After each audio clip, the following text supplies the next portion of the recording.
Nós fomos ensinados a confiar no mestre dos magos.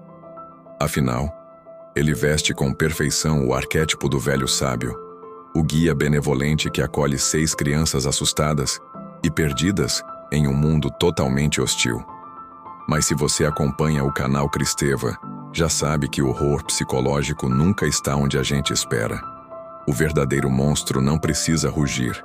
Às vezes, ele usa um manto vermelho, sorri docemente e te entrega uma arma dizendo que é para a sua total proteção. Nos meus vídeos anteriores sobre Caverna do Dragão, nós desnudamos a identidade quebrada do Vingador e o isolamento claustrofóbico daquele reino. Mas hoje, vamos dar um passo atrás e olhar diretamente para a mente que desenhou esse labirinto. Vamos entender quem realmente ganha com o eterno exílio dessas crianças através da psicanálise de Júlia Kristeva, desvendando os conceitos de abjeto, estrangeiro, semiótico versus simbólico, e cruzar essa fronteira com a psicologia sombria da Tétrade Sombria. Prepare a sua mente, porque vamos entender por que o Mestre, o Vingador e a Dragão Tiamat não são inimigos biológicos, mas sim as engrenagens de um mesmo ecossistema de controle. Isso é Kristeva. Para decifrar o Mestre dos Magos, precisamos primeiro entender o território onde ele reina. Júlia Kristeva divide a nossa psique em 2 campos fundamentais, o semiótico e o simbólico. O semiótico é o caos primitivo, o reino dos instintos latentes, das emoções brutas e da fusão total com o mundo antes da linguagem nascer. O simbólico é a ordem, as leis, a linguagem estruturada que dita quem nós somos na sociedade. Quando os 6 jovens caem no reino, eles sofrem uma fratura psíquica radical.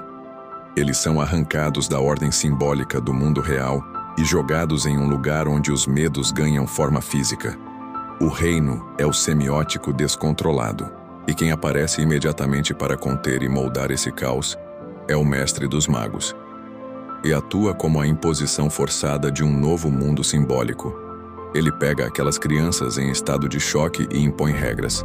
Dá a elas codinomes como o Mago, a Ladra e o Cavaleiro, e distribui armas de poder.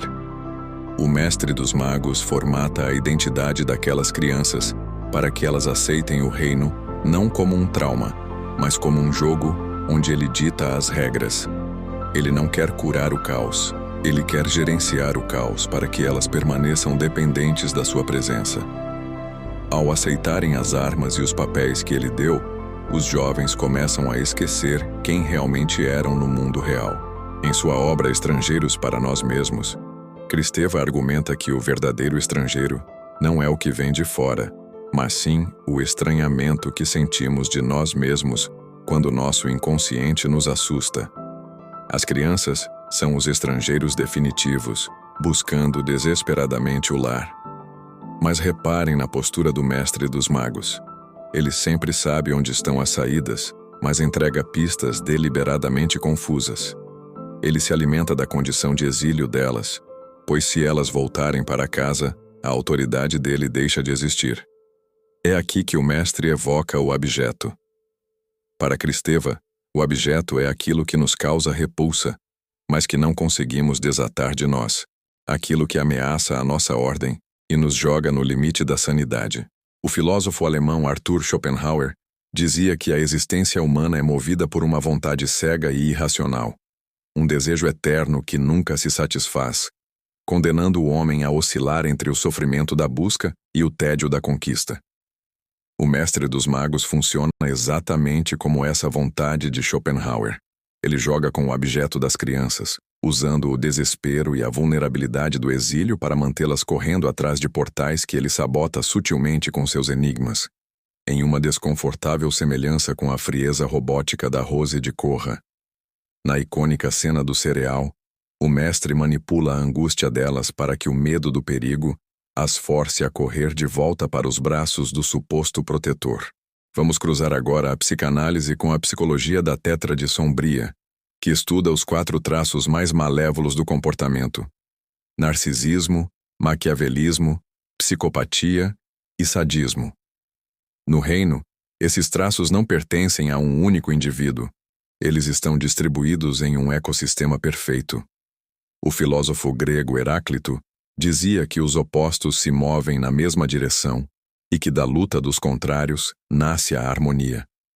Mestre dos magos, Vingador e Tiamat parecem inimigos mortais, mas suas ações cooperam para prender as crianças no tabuleiro. O mestre é o estrategista frio, o maquiavelismo puro, manipulando todas as peças. No episódio O Cemitério dos Dragões, os jovens se revoltam contra ele porque percebem que foram usados como iscas. O narcisismo dele se reflete na necessidade patológica de controle, querendo ser o centro e o salvador messiânico daquelas vidas. Já o Vingador representa a psicopatia, a busca implacável pelo poder sem qualquer traço de remorso. Mas perceba a ironia. O Vingador é o vilão ideal para o Mestre dos Magos. Sem a ameaça dele, as crianças jogariam as armas no chão e não precisariam dos conselhos do Mestre.